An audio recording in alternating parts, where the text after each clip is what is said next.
the drill now. You've done this kind of weird Teams training for some time. Perhaps, perhaps we've done this together before. I don't know. There's quite a few of you I know. Some of you I haven't met before, so that's quite exciting. But just kind of in terms of rules, I like rules. They keep us all safe. But this is how we're going to work it today. So we've got an hour and a half together, so not a massive time. And I'm hoping really that this is more of a start of our conversation. It's not the whole conversation, but if you don't know already, it's the start of an ongoing conversation. So you've started to introduce yourself in the chat. If you haven't already, you just pop in your name and where you're from, because that then works as the register. We know you've been here, but also it means that I can come back to you at any time and say, do you remember when we met about this issue? And this is how you can help me out. So it's always really good to know who everybody is. Do get a pen and a piece of paper, take some notes if you need to. And what I'll do is I'll make sure that Kellyanne sends out this presentation to you as well as a PDF. So that hopefully will be useful for you. So sadly for you guys, it is just me today. There are potentially a couple of people from my team who will flow on and off the call, but it is just me. So because we're a kind of small cohort, feel free if you've got a question you want to ask, either kind of pop your hand up in the chat, you know how to do that now, or you can pop it in the chat and I'll try and keep my eye on both the presentation and the chat. Or if you want to, although we're only here for an hour and a half, perhaps, this for some people, this kind of triggers thoughts of, oh, I'm working with this person and perhaps this, perhaps this is useful for the person I'm working with. I'm more than happy to stay on the call till everybody leaves today. That's what I usually do. Okay. So if you're not kind of comfortable talking to groups and stuff, that's fine. We're not going to do any group work. We're not going to do any, tell me all about yourself, which is the question that everybody is get us really nervous about on some of these training sessions. So don't worry.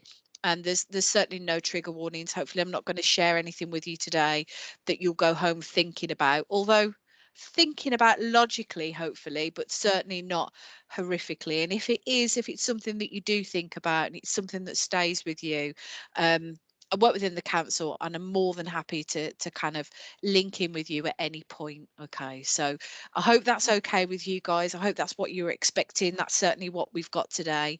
And I'll be focusing mostly on exploitation and missing people. But if there's something that I haven't spoken about, and you think actually that'd be really good to understand that from a team perspective, or from my work, then let me know. So I'm going to really focus on what's happening in Walsall, because as practitioners you can all read about exploitation perhaps it's happening nationally. I'm going to focus on what's happening here, so locations that you may know, and on the kind of different ways that people exploited. And when we're talking about this session, I'm not just talking about children, I'm talking about everybody. Okay, so anybody can be exploited, man, woman, child. Okay, regardless of your age and regardless of your gender, or your locality, you can be a victim of exploitation. So do be mindful, because I know there's a lot of practitioners that don't just work with children, and that's really great to see that these processes are also the same for adults as well. So so welcome. So I'll make sure that I'll cover all this stuff off today, and we'll go from there. Is that okay with everybody? Does anyone want to say anything before I move on? Okay. Good. Okay, I love these little thumbs up. I do go quite quickly. So if it goes too fast, just tell me and I'll slow it down. So in terms of exploitation then, you've probably heard these terms before. I'm not going to go into them in detail in this session because we've only got a kind of hour and a half together, but we know how exploitation works. And we've all seen, some of the serious case reviews around particularly child sexual exploitation. And we've all seen, it's been in kind of soap operas. I know there was stories in Coronation Street, and it seems to be quite heightened within the media at the moment around exploitation. But who's vulnerable to exploitation? And like I said, that could be anybody. That could be anyone under the age of 18 or over the age of 18, but generally it used to be kind of people who were missing. That's one of the first signs that we'd see. So particularly children who would go missing either from home or school, or be out and about in places that we didn't expect them to be. Sometimes that's the first kind of tick box that we think actually that person might be being exploited. So I've just put here some of the vulnerabilities that we often see of victims of exploitation that come through our exploitation hub. And these are just a few. There are many. And it's not a kind of tick box exercise. It is, if we're kind of worried about somebody in terms of exploitation, there are usually things that make us worry about those people. And it could be, perhaps they've got perhaps they're addicted to their phone.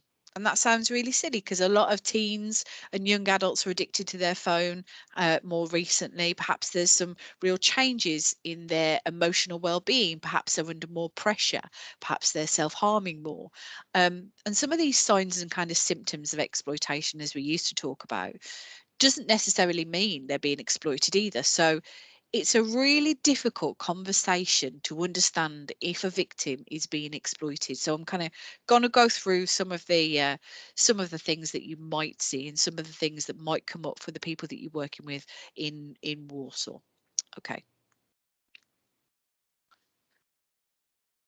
But first of all, I'm going to kind of talk about gangs, because I know that was something that was put out in this team invite today, and it was something that people contacted me about and kind of saying really interested in hearing about what Warsaw gangs there are, what's going on in the local area. And I thought, actually, how can I communicate this to you? So I thought, let me look at social media, because that's often the very best way that that stuff gets shared lately, right? So I just put into Google Walsall gangs. I'm sure some of you may have done this. I'm not sure. So I thought I'd share with you before we get any further and kind of think about some of these themes that have been coming through in the last 12 months. So what is a gang? Okay. Well, this was from, let me see, April 2021. So last year, police reveal a 50-man brawl in Walsall as gangs fought with baseball bats and machetes. This was on Lewis Street. Some of you may have heard this.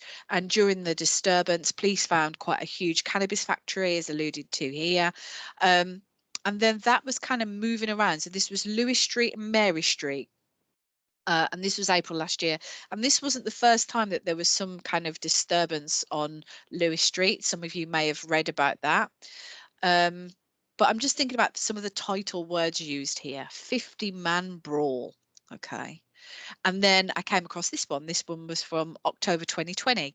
And this was teenage gang terrorizes residents on Walsall estate. And it's kind of all of those kind of subjective words, isn't it? Teenage gang terrorizing pensioners. And this was actually from the Beechdale area. So I took this from the Express and Star. And some of you may remember some of the real kind of really worrying videos that were shared on social media and in the Birmingham Mail and the Walsall Advertiser, yeah, about this incident that happened, which two cars kind of alighted, came together and crashed. They set fire, and then this fire kind of spread to a house nearby. So this picture, and again, this is from the Express and Star, was armed police on the road there. I'm not sure if this was Arundel Street, so in Karma. So again, these instances were all from kind of Warsaw, and I just thought they're interesting because the predominance of the conversation here is about men or young men in Warsaw, but it doesn't actually share with us anything about what a gang is. And then I saw this one and I was just kind of like, well, that's interesting because this one was from the Daily Mail, which is always subjective, right?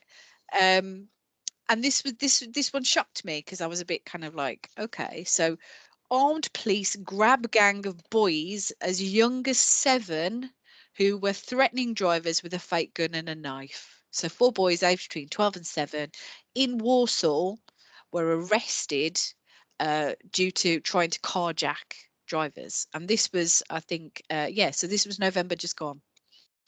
And this was in the kind of Reedswood Retail Park, and just outside in Walsall itself.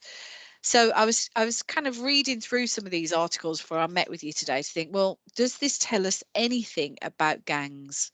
Um, and no, it doesn't. And I genuinely don't believe, by the way, that children as young as 7 are threatening drivers with guns and knives to be gang members. But in terms of what we know in Warsaw, um, there are often two types of kind of groups and gangs that are active.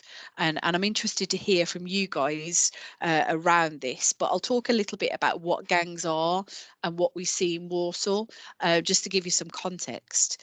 Um, Now, some of that kind of salacious media article stuff doesn't actually really relate to gang and group activity. We don't always call groups gangs, and we don't always call gangs groups. What's the difference? And I suppose for me to share with you today, there are often two differences. So we use the terms USG and OCG. So write those down.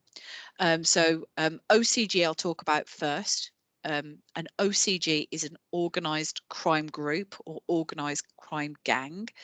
Um, and they're predominantly involved in the higher level stuff. Okay. So often things like running drugs up and down the country, quite large quantities of drugs. They're involved in, as I put there, kind of organised fraud or theft.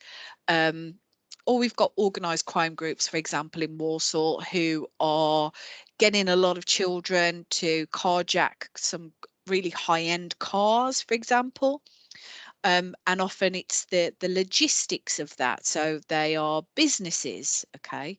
So organised crime groups are often run by kind of adults and are often very hidden from the general public. So we wouldn't see them, we wouldn't walk past some of these kind of people involved in organised crime and think automatically, oh, perhaps these are gang members, or perhaps they're linked to gangs, or because often if you're making a significant amount of money, which organised crime groups are, they like to keep that very hidden. So they're much harder to get to. They're usually the guys at the top who are kind of running around, organising very silent kind of drug deals, importing drugs from other countries.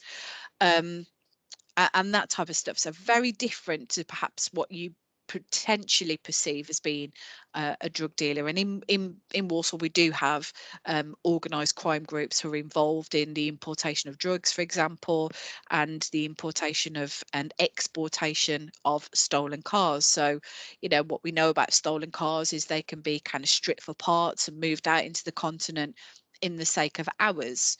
So, I think in the north of Warsaw, kind of Essington, New Invention, etc.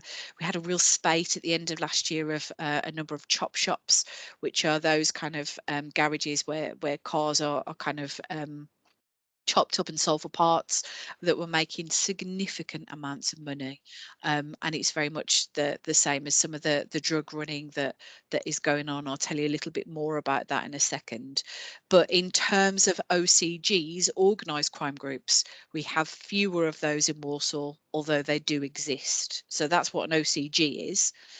Um, and then often, perhaps if you work with children, you'll probably think about USGs, which are urban street gangs. So urban street gangs, I often describe children involved in urban street gangs or young adults as being the kind of loud, in your face kind of gang members who often belong to particular postal code areas and will kind of shoot and post videos of their kind of gang affiliation, not necessarily the same level of organised crime, but their perhaps gang affiliation to a specific area or a particular group. And they can be linked to crimes such as antisocial behaviour. We have a lot of motorbike stealing and use. And then, of course, traditionally, the kind of drug dealing in local areas. And those are perhaps the drug dealers who are fed by the OCG. So you've got the organised crime groups will often kind of take on urban street gangs to sell drugs or weapons in their local area. So what it gives is a level of distance from the organised crime. So perhaps the organised crime group are bringing in guns and they will sell them to the urban street gang, who will sell them at profit. So it's often the urban street gangs that we see within kind of local areas that are often the ones that are kind of spoken about on social media, etc. Um, and it's the USGs that we see who are usually connected to gang violence, and that's on behalf of organised crime groups. So there's been a whole kind of space of serious gang violence in Walsall, and again, some of you might have seen that in social media. I know that there was a section 60 enacted through Palfrey and Calmer recently following a shooting that happened on the Wednesbury Road, and that was linked to kind of gang violence. That was linked to potential OCG happening in Calmer and Palfrey. So does that make sense? I've gone through that really quickly, but those are the kind of gangs and groups that we'll see in Walsall. I guess I want to kind of come back to you now and kind of ask the question, who are the Walsall gangs? Who do you guys know as Walsall gangs? I'm not going to kind of sit here and go through a list with you, but I'm really happy. Okay, what's Section 60? Good question. A lot of people on Facebook were asking this. So a Section 60 was a police enactment, I think. So what it means is it gives people power to do more stop and searches. So you'll often see them after there's been an incident. So there was a shooting on the Wednesbury Road. I think it was a kind of 3 o'clock in the afternoon. So just as all the kids were kind of coming out of school, and a guy in his 30s was shot. Police were doing a big investigation around this and decided, actually, we need to do some more work potentially in Calmer and Palfrey, and they enacted Section 60s. Yeah, right to stop and search. So they were able to stop and search. The police have to give you notice of that. I know on Facebook people are like, well, why are you giving us notice that you're going to stop and search? Surely people will be hiding weapons. But actually, under human rights, we do have a right to know that we're more likely to be stopped and searched in particular areas, and why that is. So that's why it was a very kind of public, this is going to happen. And that's why a lot of people were kind of asking questions why. But I'm interested in terms of kind of Walsall gangs. Has anyone heard any names of Walsall gangs or WS2? Okay, particularly around a postal code area. So we do have some postcode driven work that's going on. Karma Boys, okay, yeah. Karma Cousins Association used to be, or Palfrey Boys. Um, Again, some of these names are really interchangeable. So you can speak to children one day and they'll tell you that a gang name is this.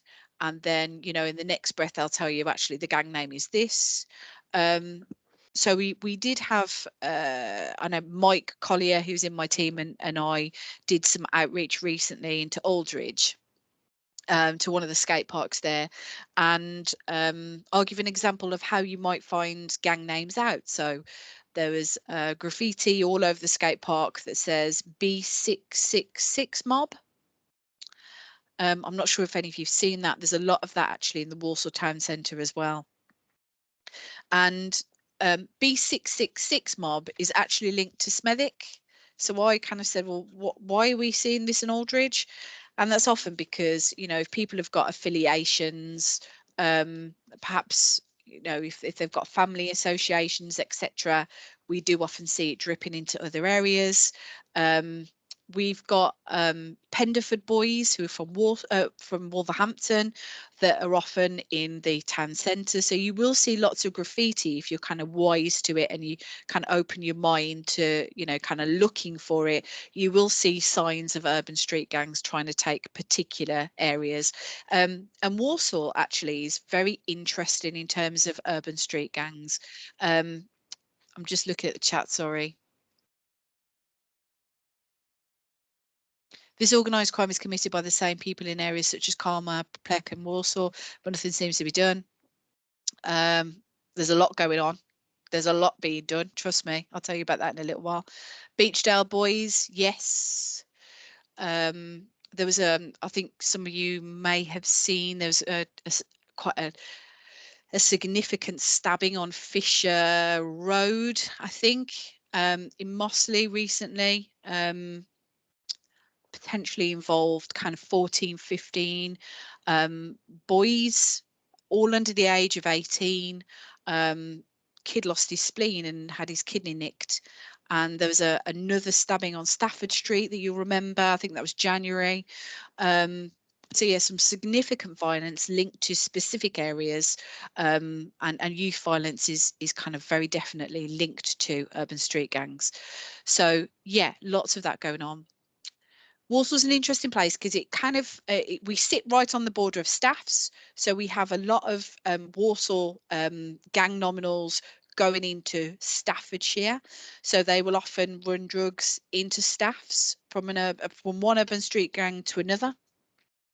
We have, like I've said, a number of Wolverhampton gangs who come into Walsall to run our kind of drug geography.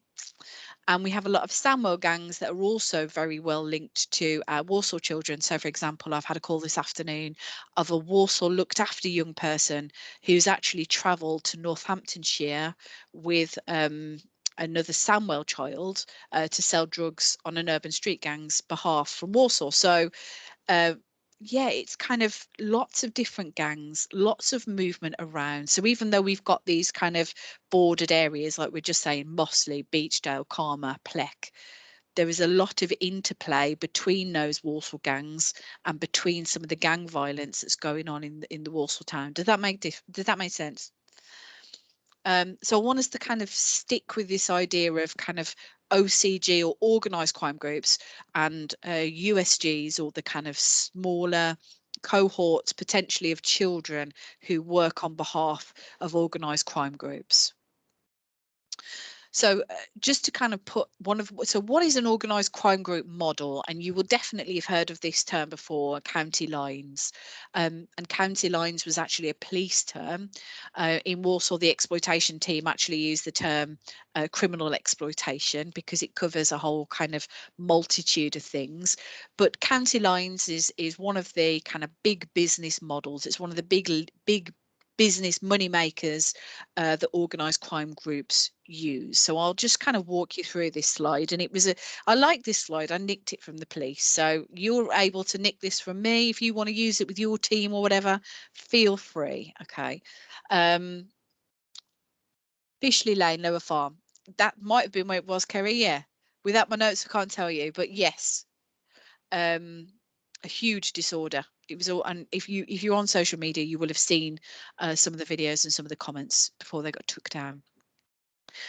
But yes, so county lines, what is it? It's in its very simplistic form.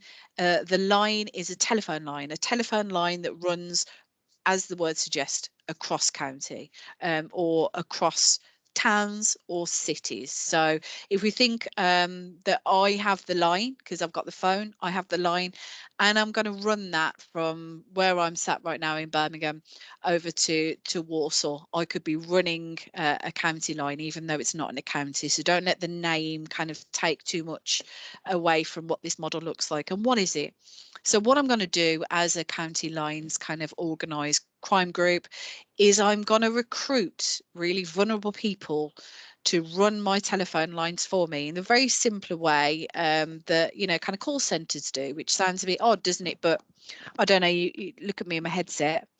A lot of us are kind of running, kind of like call centre type roles right now with our headsets on, sat at home taking calls constantly for various different reasons. But actually, if you sat at home, kind of taking calls for drugs, this is exactly what drug dealers are recruiting for. So they often recruit very vulnerable people.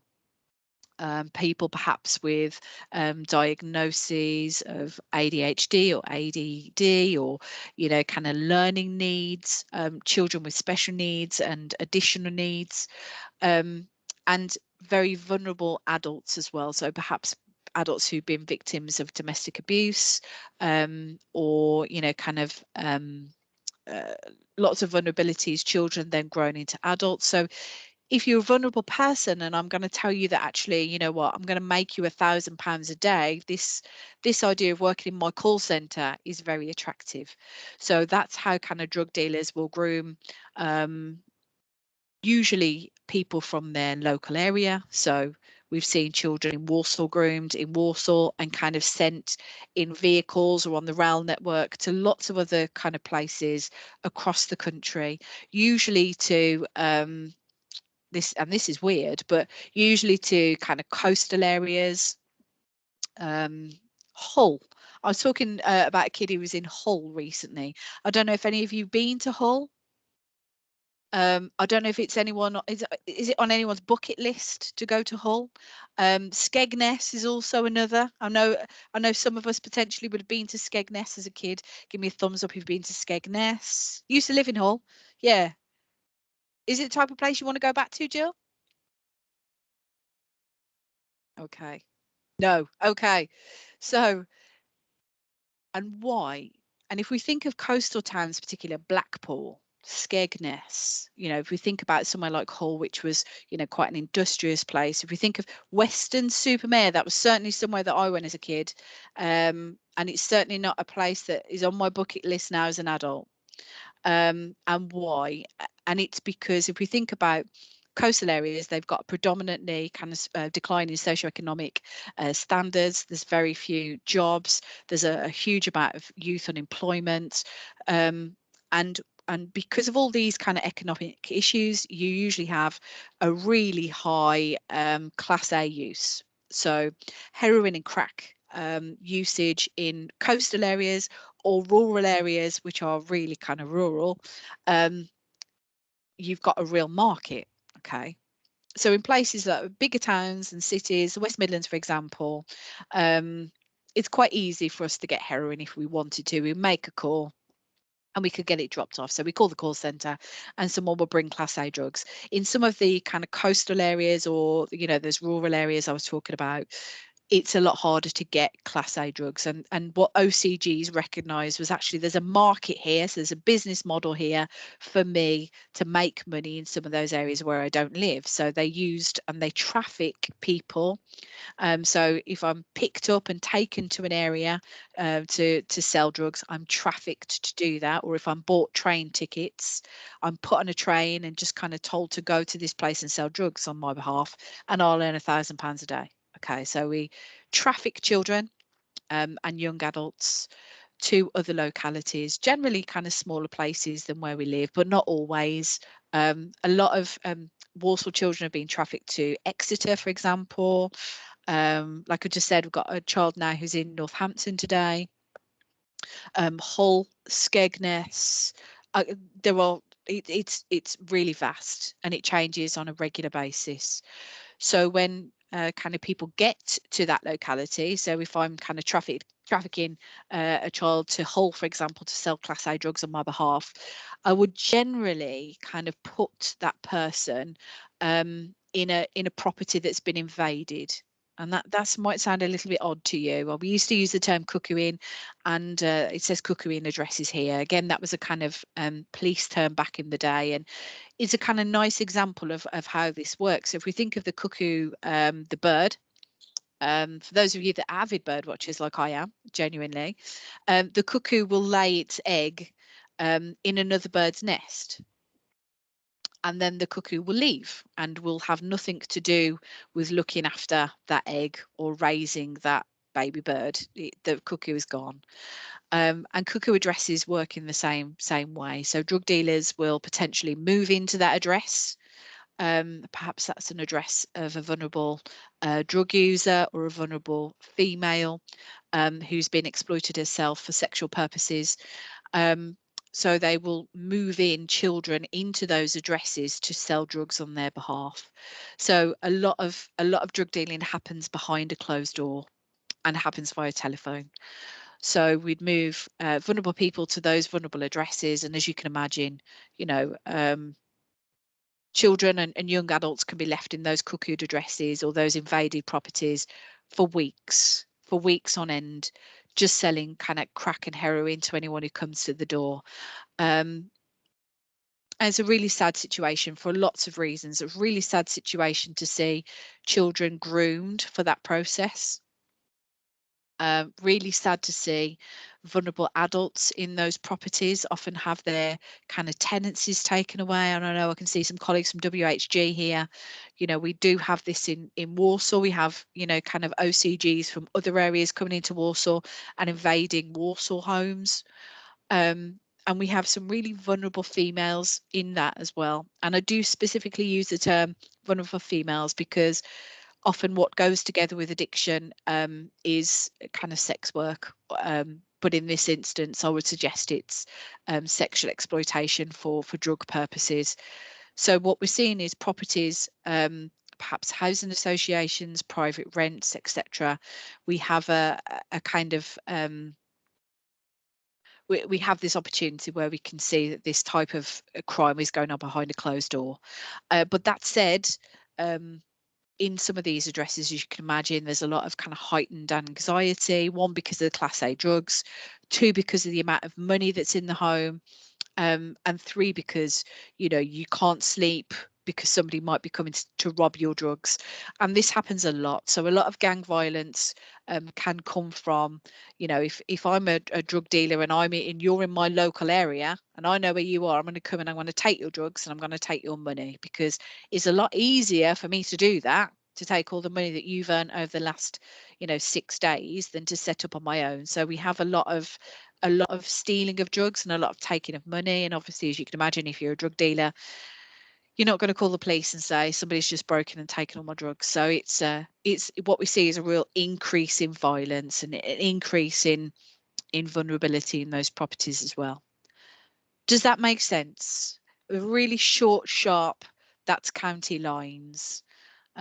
Jill said, when I was teaching, we had a family who had been cuckooed and it came from a lesson on draw your front door. Their child was 6. Yeah.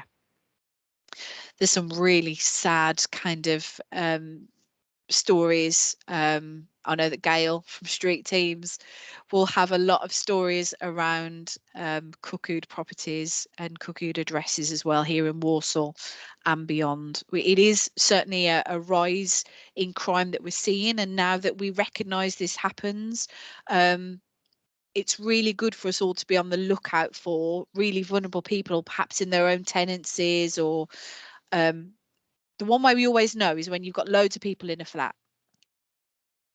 So how do we know about OCGs? I've already said they're kind of hidden behind closed doors, but often kind of invaded properties. There's a lot going on there. So you'll have a lot of coming and going. There's a lot of kind of music playing at certain times. You know, there's a lot of antisocial behavior. So you guys might be thinking, actually, this is just ASB. You know, I don't think this is exploitation. I don't think this is something else. It's ASB. It's one of those properties that are just hard work. The tenant's hard work. Perhaps because, you know, that they have a diagnosed illness or they have a mental health issue.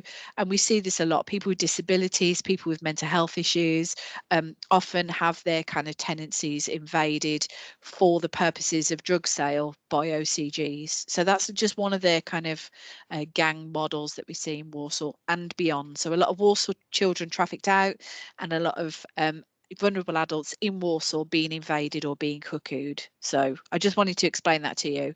And interestingly, this week is County Lines Intensification Week. So the police are doing a significant amount of work this week to try and kind of lock down some of these phones. So sometimes they send a lot of texts to people who use the phones. So if I'm, you know, and there's a lot of this that happens actually, and it's worth kind of saying. We have a lot of very kind of white middle class people who use drugs like cocaine, for example, and there's a lot more kind of social availability for that. You know, there's a lot of, you go to a lot of pubs in Warsaw, or, you know, where I live in Birmingham, there's a lot of people who will more socially use drugs like cocaine and ketamine. The drugs come from the same sources. So the drugs will come from children, and you know, those children, when those children are in vehicles or on the rail lines, they have to conceal those drugs to get from one place to another, and usually those children will conceal those drugs inside their person.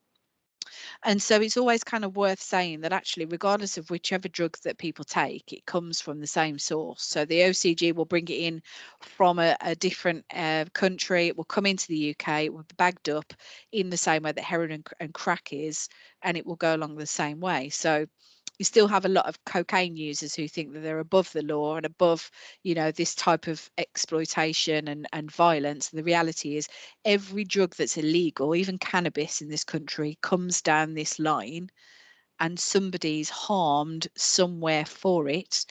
And so often in county lines intensification weeks, police will take over the line, that telephone line, and send text messages to all of its users. So if you've placed a call or you've placed a text to that drug user, that drug dealer, and just kind of say, look, do you need some drug support?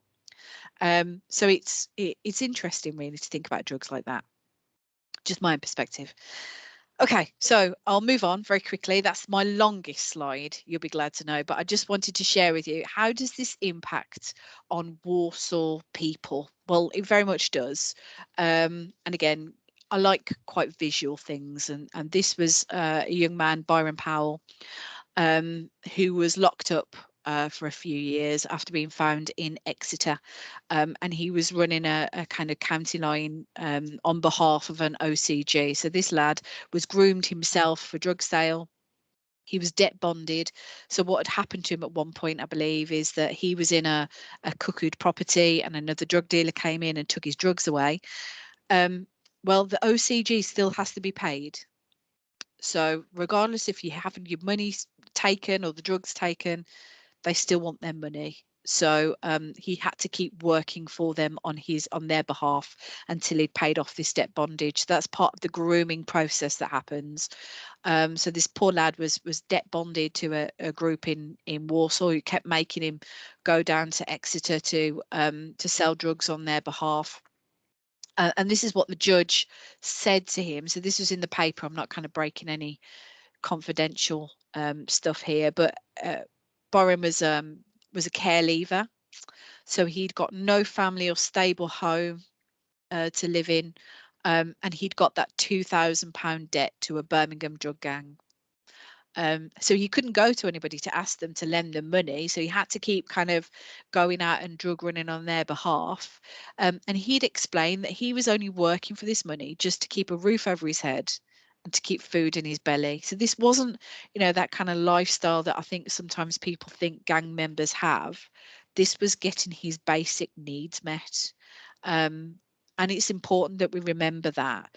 I think sometimes there's a lot of stuff shared both on social media and perhaps our own kind of vision and thought about what drug dealers are, but often it's people like Byron who are just getting their basic needs met. So just there's no extra, like the judge said, there's no extravagant lifestyle for him.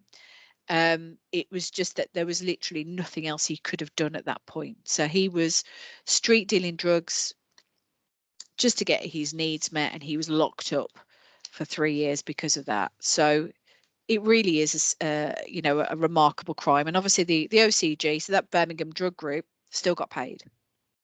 They don't care. They'll just find somebody else into Byron's kind of place when he goes to prison. So that's where we're at. We're okay with that so far, yeah. So that's the county lines model and the kind of drug model that we often see with organised crime groups and gangs in Warsaw. But I want us to think more broadly than drug dealing, because gang work isn't just linked to drugs. It can be all of these things as well. So I've already kind of spoken about motorcycle and car theft. As I said, we had a couple of chop shops over just in the Staffs border, and it really impacted on us in the north of Warsaw. We had a lot of kids who were doing car key burglaries, who were carjacking, cars that literally moved through Warsaw so quickly they would have been in France in a matter of 3-4 hours as parts being sold off to the EU. Obviously, with Brexit, that changed a little bit, but there's still very much a high level of exploiting young people for motorcycle and car theft in Warsaw. So it's not always drugs. Forced begging is huge. I don't know if any of you've been on a train recently. you will see this, you know, on longer journeys, but trains particularly. A lot of people forced to beg. So we often have women with young children in arms who are kind of asking for money for their baby. And obviously that really pulls on our heartstrings. But some of this forced begging can be making thousands and thousands of pounds a day.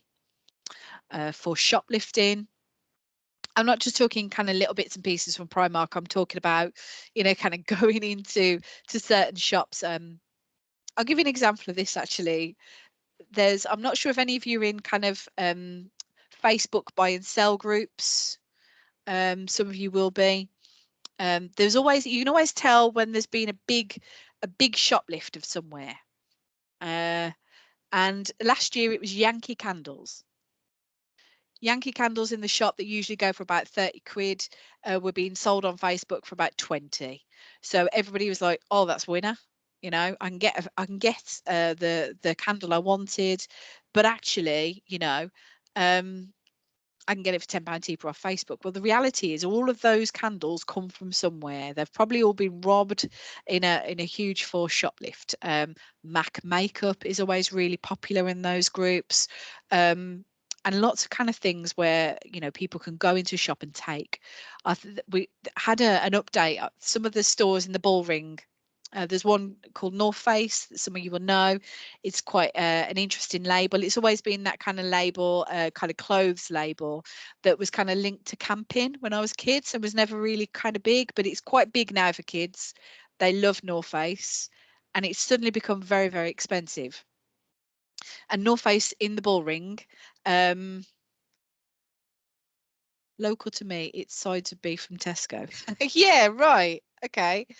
So yeah, you used to sit in a pub on a Saturday afternoon and people would come and offer you beef or razors or cheese or coffee, because these are all things we use all the time. Yeah. But yeah, North Face was losing something like 10 grand a day because the kids would just kind of rush the shop at the same time. So you get kind of 30 kids all just rush into North Face, grab all their stuff and just kind of run out really quickly. Well, there's just no way that you know, the police could get on top of that. But they were doing that on behalf of an organised crime group. So they were then selling those goods through kind of Facebook pages, etc. Cameron's put bottles of perfume from a carrier bag on Park Street. Yeah. So lots of things like that. If we think more broadly, it's not just about drugs. There's lots of ways that people are making money on someone else's behalf. And forced shoplifting is a fascinating subject if you want to kind of get into that. We've also seen a lot of people who to order. Okay, that's interesting. Don't tell the police that, they'll be there every Sunday. It used to be called steaming. Okay. Yeah. So there's some stuff that you can, you know, see has grown from previous, and some stuff that organised crime groups are doing. So it's not just that stuff that we would look at in terms of exploitation. It could be moving stolen items around from house to house. It could be asking people to hold drugs and weapons on your behalf. So people don't feel that they're being exploited, but they still are for lots of different reasons. So don't just use the term county lines because it's not always just county lines and drugs. Okay. Okay, I'm halfway through. What am I doing for time? Oh, good. Okay. So I wanted to talk about sexual exploitation because it is part again of the gang model, and you might think, well, how is that kind of linked to gangs? And actually, Walsall is historically, and Gail, who's on the call today, is probably more of an expert in terms of this and her work than I am. But Walsall historically, as you know, will have been known because of its kind of red light district, in the same way that a lot of other local boroughs were as well. What we've seen in Walsall historically and through time is some really high risk situations. So for those of you that are interested in child sexual exploitation, one of the kind of key Rotherham victims was a girl called Sammy Woodhouse. And she talks about how she was a victim of sexual exploitation for some significant time. And criminal exploitation. They used to do her, like, force her to rob post offices and things like that. So sexual exploitation often, kind of gets entangled with a lot of criminal exploitation for lots of different reasons. But Sammy Woodhouse, as a victim of Rotherham exploitation, writes about Walsall in her book. Um, and certainly I've worked in exploitation for a number of years now, kind of 15, 16 years. I used to work for Women's Aid. Um, and I used to work with Helen Matthews at Street Teams many years ago. And we used to talk about children who were kind of 16, 17, 18, who were forcibly kind of injected with heroin and, kind of thrown from cars and in some really high risk situations. And thankfully, we hear less of that now. And that could be because it's not happening. But my feeling tells me it is, but we just don't see it as professionals. Okay, so there's a lot of high risk stuff that happens in Warsaw, and I'll share some of that with you. But just be mindful of sexual exploitation. It's still kind of ongoing. Thanks, Jan.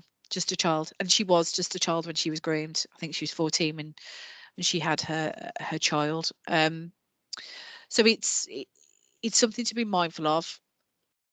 Often people focus predominantly on criminal exploitation now because there's drugs involved, because it's gangs, but sexual exploitation is still very much on the agenda, and we need to be mindful of that. And it's not just children who are victims of sexual exploitation, it's adults as well. So, perhaps you've used the term sex worker or prostitute before. We know that we have sex workers working in Walsall Town Centre, for example, Bradford Street historically. So I want us to be mindful that some of those really vulnerable women will still be kind of linked to organised crime groups. They'll be withholding money from them. They'll be withholding drugs from some of these vulnerable people. So they're still victims, and they're still groomed, and they're still exploited. So we just be mindful of that in any of the work that you do. Walsall were not particularly very good at recognising boys and men as victims of sexual exploitation, although we know that that happens. And in terms of the perpetrators for sexual exploitation, so those people who are groomed into sexual exploitation, but also those children who are groomed, we have seen a real kind of connection between some of the criminal exploitation I've just spoken about and some of the sexual exploitation. So in those Cuckood properties, you might have sex workers, you may have children who've been sexually exploited, selling drugs on behalf of drug dealers. So it's all very interconnected. And I'm not going to kind of go through kind of what sexual exploitation is, because I think, well, I hope we all know what it is now, but if we don't, I'm more than happy to kind of connect with you as teams and stuff and go through that. I think some of the most important thing to say, and Gail will know because Gail's done some remarkable work with some of our adult victims of exploitation, is children won't disclose to us that they're being sexually exploited. We have to, as their kind of professional people, work with them to understand that. And the role of trauma within all this is massive. So if you're a child and you've been groomed, and perhaps you've been kind of groomed for sexual purpose, and then you're then groomed by gangs for criminal purpose, you as a child or a young adult or even an older person will have levels of trauma that play into our behaviour. So often, people don't want to work with professionals, and I understand that completely. So a lot of people have been let down, and it's a very kind of difficult subject to kind of get into in just an hour and a half for you guys today, but I wanted to put that on there. We need to be trauma focused and consider the role that trauma plays. So that's sexual exploitation in Warsaw. As I said, we've got some real locations of note. I'll tell you about I'll show you actually. So Williams House. Do you guys remember Williams House? Well, it's still there in the town centre. This was last summer, and brilliant. Thanks. We did a huge piece of work. So we had a lot of missing children that were going to Williams House. It was really easy to get into. There's just some ridiculous temporary fencing up, and they were going to this address. Potentially, there was drugs being run from there. There were a number of girls who were sexually assaulted by gang members in this property. There's a number of girls who have been groomed by the same drug dealers for sexual exploitation, and we'd got children as young as kind of 12 sleeping in this address overnight or during the weekends, along with drug dealers, and it was really a really nasty kind of state of affairs. And for me, it's a fascinating place. It's been there a significant amount of time. It's been derelict, as you know. It's set on fire, and this was one of the rooms that there was a sex worker who was working from, and just horrific space, and literally right in the middle of the town centre. So this space was something that, you know, is right there for us in plain sight. And what would we do? So there was a number of things that we did. We worked with owners to get it all kind of closed off. We worked to ensure that people couldn't access the building. What you can't see in these photos are the sheer number of needles that were there, literally thousands upon thousands upon thousands of used needles. So it's been used by drug users. So you'd got children just kind of running along there to see what was going on, and could have had like needle stick injuries at any point. Um, so it was really quite a space that took our breath away, really, but it was really good. A lot of multi-agency work. We closed it off, so it's got new barriers up now and stuff. Children aren't going there now because they physically can't get in. But in my head, I always worry about those vulnerable adults who were forced to sex work there. Where do they sex work now? Because we don't know. And if any of you guys find out in your work, then let us know, because it'd be good to connect with them. But I'm just minded that this was a space that we all probably, you know, walked past at some point. Someone just mentioned there, go past there on daily notice and notice a lot of youth, but never thought about this. You know, these are some of the connections and spaces where this type of work goes on. Okay. Are we okay so far? Am I going too quick? Am I going too slow? I am going to take a break in a minute. Don't worry. I'm just going to do this slide. And then I'm going to have a drink because honestly, I'm boring myself. Perfect. Okay. Thanks, Jan. Just to touch on this online exploitation. So we've spoken very briefly about sexual exploitation and criminal exploitation. I could talk to you. I mean, we do level 4 courses of this that go on for days. Okay. Oh, that's good. Okay, good. But to do it in an hour and a half is really hard, but I hope you're getting something from it. But in terms of online exploitation, so again, criminal exploitation and sexual exploitation continues to happen both in a physical space, like I've just shown you in William's house, but it also happens in an online space. And that's often the bit that we don't see. And that's one of the biggest referral routes through to our MASH, is because of online exploitation, be it grooming for sexual purposes, either kind of you know, sharing stuff through Snapchat, Instagram, or WhatsApp, be it for drug sale. You know, I've spoken about county lines, but actually a lot of this stuff happens online. I use the term, I hear the term revenge porn a lot. But I just want to address that really. And there's no such thing as revenge porn. Is actually filmed sexual abuse. So I think just as practitioners, just be mindful of that term. It's not what we use. We use the term sexual abuse. And I think it's important that if we know that somebody's had a video taken of them without consent, then that is abuse. And if people are sharing images, again, be it of children, you know, they used to use the term child pornography, which again isn't something I'm particularly happy with, because it's sexual abuse. So we just need to change some of our vernacular around that. You know, we don't say child porn, because this isn't pornography, it's child abuse. So that still happens. It goes on online. It is a huge issue in terms of some of our vulnerable people. Again, if you think about vulnerability, so be it, you know, kind of additional needs, you know, autism, for example, etc. It really does come into play. What's Deets and Squares? Glad you asked. So just before through COVID, you may have noticed, I don't know if any of you are Instagram users, it is honestly my absolute favorite thing in the world. Don't use Facebook very often. as a lot of people don't know. I'm just going to bring up my Instagram and see if I can share with you what this is. So through the COVID period, through Christmas times, through periods where people might need money, this is a really good way to kind of groom people. So what generally tends to happen is through Instagram and WhatsApp is there'll be lots of pictures shared. Make this money, make this money. And we see a lot of struggling kind of parents who really want to buy presents for their kids, or people who want to make money, kind of scammed and groomed in this way. Send us your deets and squares. So there's two things to say here is the organised crime groups like to wash their money.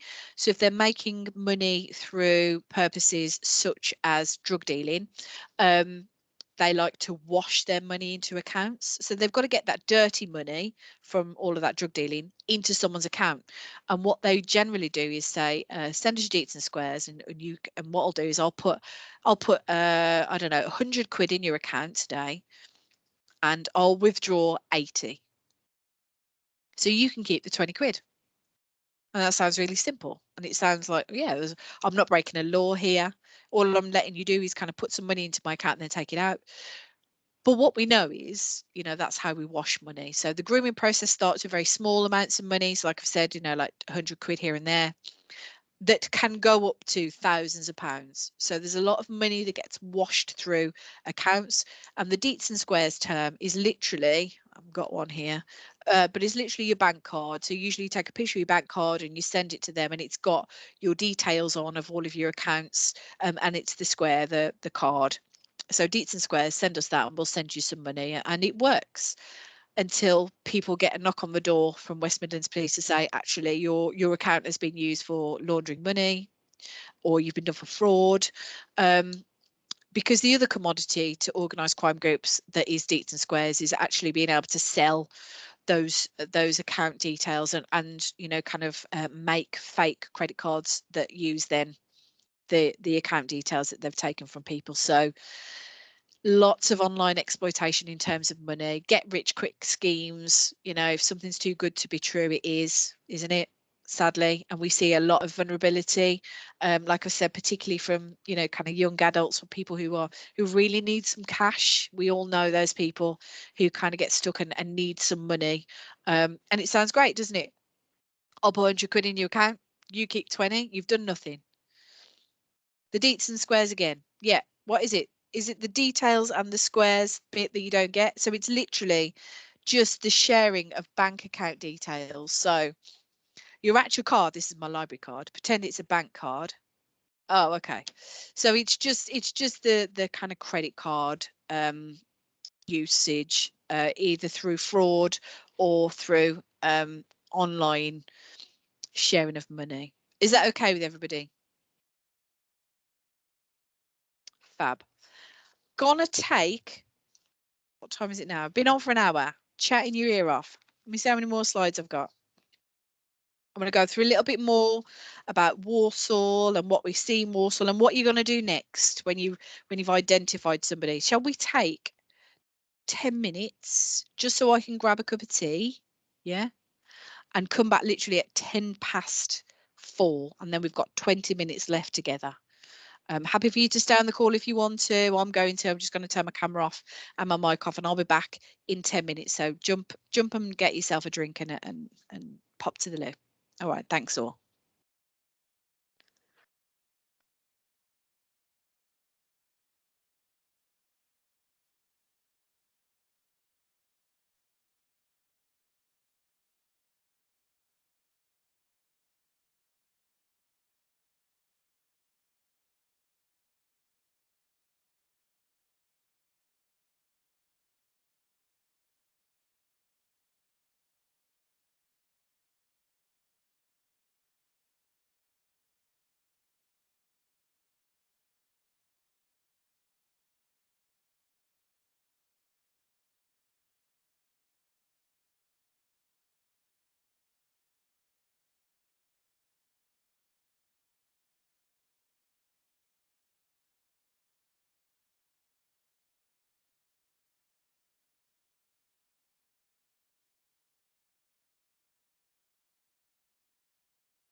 Okay. I'm hoping you're all kind of coming back now. I know I like to rinse every minute of that 10 minutes to go and check all my emails. Can you believe that I'd had like 6 different people try to call me while I was on the phone to you guys? I'll leave that till tomorrow to call them back. Okay. But okay. So kind of moving on then. Hope you're all comfortable. Hope I'm not going too quick.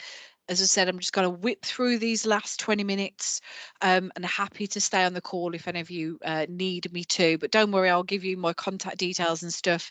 If you do want to contact me after the session, I'm more than happy for any of you to do that. There's a whole team of us as well. It's not just me, so don't worry. You will get a response. But I wanted to talk a little bit more about what's going on in Walsall then. So I hope I've given you some kind of areas of thought. I hope I've given you a bit of a around the kind of gangs modelling that we're seeing, some of the exploitation that we're seeing. But yeah, just a bit more oversight really. So we are a smaller borough than some of our counterparts. Wolverhampton, for example. We have more missing children than Wolverhampton, and we have more connected potential children involved in criminal exploitation than Wolverhampton, which is, as we know, a city. So whilst we're smaller, we do have big personality, and what I mean by that is there's a lot of really interesting stuff that goes on in Warsaw from a crime perspective. So we are quite nuanced, as I said. You know, all that stuff around a car theft, for example, is quite interesting to me. And as I've kind of connected to already, we've got a lot of stuff that goes on across Black Country boroughs. So in terms of crime and exploitation, we're very close to our brothers and sisters over in Samwell. And we have a lot of children who are connected to Birmingham gangs, interestingly. So some of their known and mapped gangs, such as AR Youngers and 365, Frankly Killers, etc. So some really big drug gangs in Birmingham. We also have some children and young adults connected to those as well across the boroughs. And like I alluded to earlier, we've got some really interesting things in terms of we're seeing some victims of sexual exploitation also groomed for criminal exploitation. And that's not a new thing. We know that's been going on for a long time, but we're really seeing a lot of that. So I just wanted you to think about more broadly. You know, we don't just kind of groom a person and think that process will be for them. If we think about groomed people to gangs as commodities, it becomes a lot easier to kind of get your head around. So actually, you know, having a body, be it to, you know, kind of make money from sexually, make money from drugs, make money from forced activity, it's a commodity, and that's how a lot of gangs kind of see victims of exploitation. Not a great way to describe it, obviously, to you, but I want you to think how a gang would think so that we can kind of accept some of this processing. So I know that around a third of our referrals were up until Christmas for vulnerable adults. So we've got an all age process in Warsaw, which we're really proud of, because what we recognise is actually often children won't tell you or disclose to you they've been exploited. It actually comes a little bit more down the line, perhaps when people are in their kind of early 20s, late 20s, that want to tell you, actually, this happened to me as a child, or this is still happening to me right now. How can you help me? And a lot of the disclosures we have around exploitation come from vulnerable adults. So I've already kind of alluded to the fact that we've got children linked down to Exeter, Torbay, London boroughs, Northampton today. It changes on a regular basis, but these are some of the areas that a lot of Walsall victims are trafficked to, either for sexual purposes or for criminal purposes. And I can tell you a lot about our kind of victims or, you know, kind of survivors of exploitation. But what I can't tell you a lot about is perpetrators.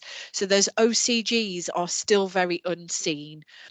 So it's information that comes from you guys that's really important. So perhaps if you're working in social housing, or you're working in domestic abuse services, you're working with in schools, you know, if you're hearing of people then do let us know, because it's really important we start to talk more openly and honestly about perpetrators, because we talk so much about victims and not enough about perpetrators. So I've already kind of alluded to the fact that a lot of our victims of exploitation are really highly vulnerable. You know, we have a lot of people on the autistic spectrum, a lot of people with learning disabilities, a lot of people who are outside of mainstream education. We've got children who have been kind of excluded from mainstream education at 10, for example, that haven't been in full-time education often. You know, we think of missing children who are missing overnight, but actually if children are missing in the day, if they're not at school, where are they? It's always a really big issue for me. If we've got children that are on kind of part-time timetables, so they only have to go into education for 2 hours a week, where are they the rest of the week? And it's really difficult to pin children down if they're not where they're supposed to be. Again, I like talking about Rotherham. I've already spoke about it once. I don't talk about it because I'm hoping that we've moved on massively. But a lot of the children in that serious case review, and part of the reason I say Rotherham is a lot of people have seen the BBC drama Three Girls, for example. A lot of those girls that were groomed for CSE purposes for that serious case review, and from the Telford case, there's been a lot of media around Telford victims recently as well, were missing in the day. So they were groomed and sexually abused in the day. And, you know, kind of people didn't worry too much because they thought they were at school. Well, they weren't, sadly. So it's important to think about children who are missing in the day as well as overnight. And I did touch on this earlier again. In terms of gender, you know, we often think that boys, and like the newspaper articles, men and boys are groomed for gangs and girls are groomed for sexual exploitation. But actually, that's not the case at all. You know, they recognise the National Working Group recognise that 1 in 3 CSE victims are male. And potentially, you know, it's the same with county lines and girls being groomed for that purpose as well. So just think about that. Don't kind of get into that thinking that, you know, all victims of CSE are female, because they're not. I used to put I might be wrong, but there are HMOs in deprived areas attracting gangs and OCG.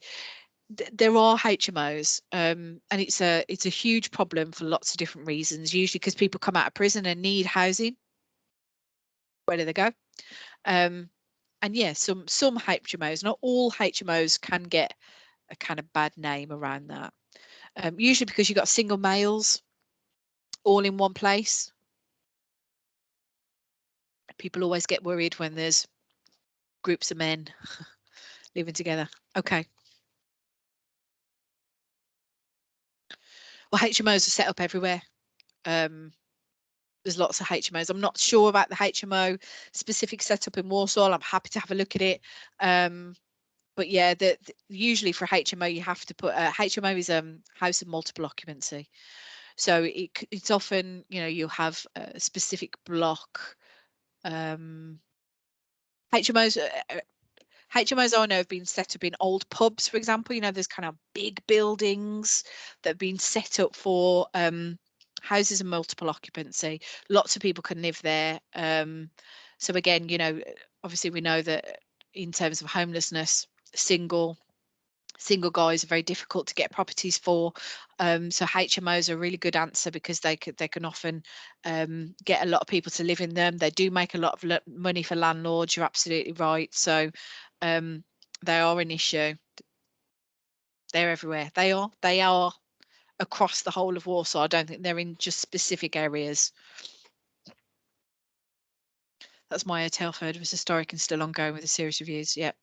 Several gangs in the local area where procedures for non-school attendance are not followed up historically. Yeah, absolutely.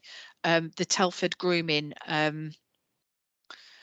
review is interesting because it's still ongoing, and if you're interested in CSE, there's and what I like about this sounds really weird.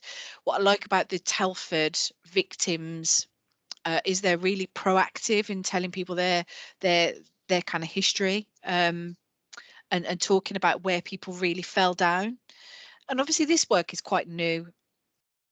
I remember delivering training years ago, kind of 10 years ago, with some care leavers and people who worked in care. And it struck me. I remember one of the care workers had worked in the same residential placement for 30 years, and she said, in the late 70s, we used to allow girls. We knew what was going on. Taxi drivers used to pick girls up, and they used to drive them off for weeks and weeks, and we'd just go, "Oh, there you go again." And I was thinking, "Oh my gosh, this was potentially happening before I was even born." And she was saying, look, this has always happened, and we've always just allowed it to happen because of our thinking that, if girls want to have sex with people, they can.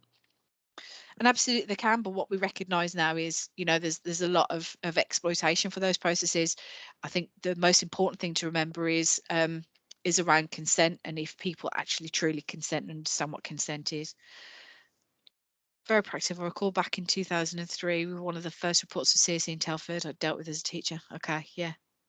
So it's been ongoing for some time. It's not going to go away. I think Telford victims are still saying CSE in Telford is still ongoing. So it's still there. It seeps into an area. It's in the kind of cracks and crevices of a town and city, and we have to work as a kind of multi-agency professional group to get that out. Okay. So in terms of stuff that we need to do better, yeah, if I had £1 for every time somebody said that it was a lifestyle choice, either being part of a gang or being groomed for sex, I wouldn't need to work probably ever again, really. That, and they're voting with their feet. There's just a kind of key catch of phrases that you hear a lot when you work in exploitation. But most importantly, what do we need to do? We need to see a victim as a victim. And I've used the term victim here. Not everybody likes the term victim, and I understand that. People use terms such as survivors, particularly with adults. And we also kind of use the term somebody who's been exploited to explain that. But we don't often see that victim is a victim of crime. Because we don't see the exploitation part as crime. And if you've been a victim of crime for many, many years, a bit like domestic abuse, then that really is going to resonate with you. So it's important that we as practitioners understand that these people have been through a significant amount, and understand that when we're working with them. So, perhaps they do use recreational drugs to self-medicate. Perhaps they are using alcohol. I'm not going to book an appointment at 9 o'clock on a Monday morning to see somebody who I know that perhaps has used alcohol the night before. So it's important that we think about how being a victim impacts on their daily life. We need to discuss perpetrators. I've said that already, and be mindful that people who've generally been through a grooming process often, are kind of finding links to mental health. I'm not saying everybody. I'm not saying all victims have mental health issues, but what we are seeing is people with some quite significant mental health kind of issues coming through because of their experience. And I think that's important. So high levels of anxiety, depression, bipolar, and like I've kind of alluded to there, substance misuse. So not all victims by any stretch, but it's something to be really mindful. Absolutely, yeah. Quite often a perpetrator was once a victim or still is. You're absolutely right. But there are levels of which that we can disrupt perpetrators. So, for example, we've got a perpetrator at the moment who likes to groom vulnerable women. So he will have police like to call houses of disrepute, or in community people say crack houses or trap houses. They're kind of spots where there's a lot of exploitation, a lot of drugs taken. And we very definitely have some very violent perpetrators in those places. And absolutely, they potentially could have been victims at some point, but they are causing some significant harm to victims now. It's understanding transitional needs. So often, when particularly in social care, which is the team that I work with, when someone becomes 18, it's almost like all of their support stops. So it's like, bush, you're 18, and then nothing happens, it closes. So be mindful of that. that gap that happens. And the same with the police. When someone hits 16, are they really consenting to sex or not? Because they're 16 now and they can consent to sex. Well, we always go down the line that actually if someone's been exploited to sex, they can't consent to that. So it's kind of thinking about that. I'm going to share with you this link. So again, it'll be on the PDF. And this is, what do you do when you find somebody who potentially is a victim of exploitation? Again, regardless of their age and their gender, we have a daily triage. So we meet every day. When I say we, the council exploitation team, which sits within social care, meets with the police exploitation team, meets with partners from education, from youth justice, from street teams, every day. And we discuss actually this referral's coming for us today. So we've got a really fast, timely way of sharing information. So if you're not sure what to do, complete the form that I've stuck there. And for those of you that are interested, I'm doing another session like this next week, and it is all about that form, which sounds a bit boring, but trust me, that form is my life.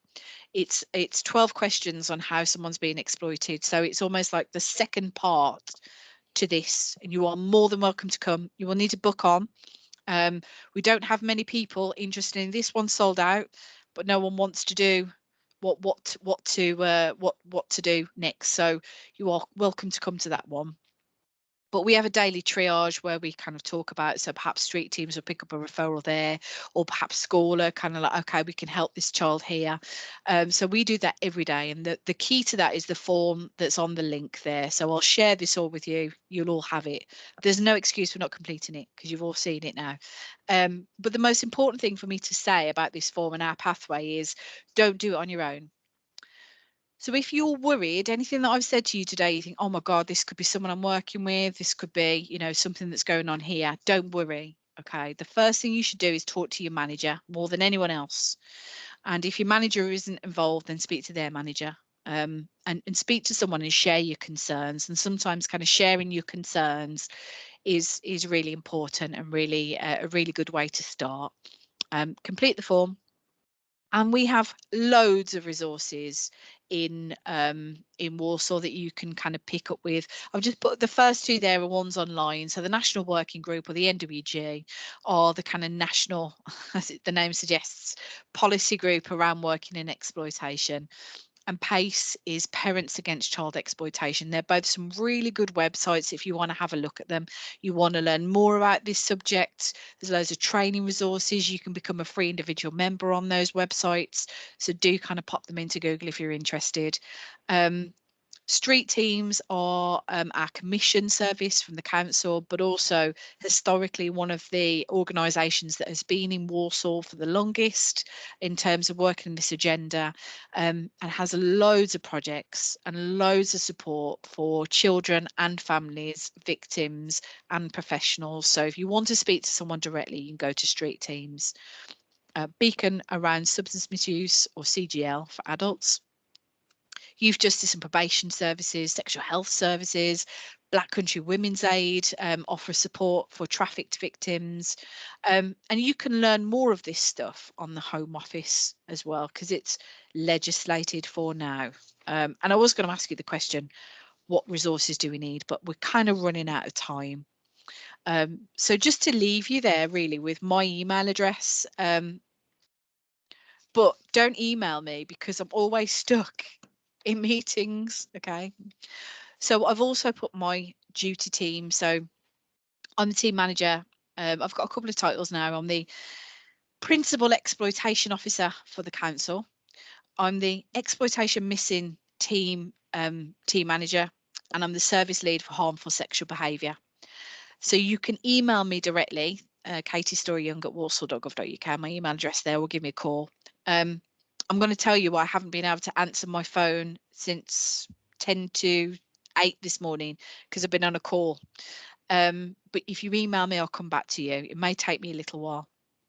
If you've got something that's really urgent and you think, oh my gosh, I really need to speak to someone, I'm not sure, is this exploitation, is this not, what do I do next? We've got a really proactive team who work on a duty basis. So someone will always respond to your email if you send an email to this address that day. And that is missing exploited children at walsall.gov.uk. And that's for adults as well, even though it says children. So you can get in touch with one of our coordinators that way. So if you're not sure which direction to go on, we're a really helpful, friendly bunch, genuinely. So we've got a couple of coordinators around serious youth violence, exploitation and missing children.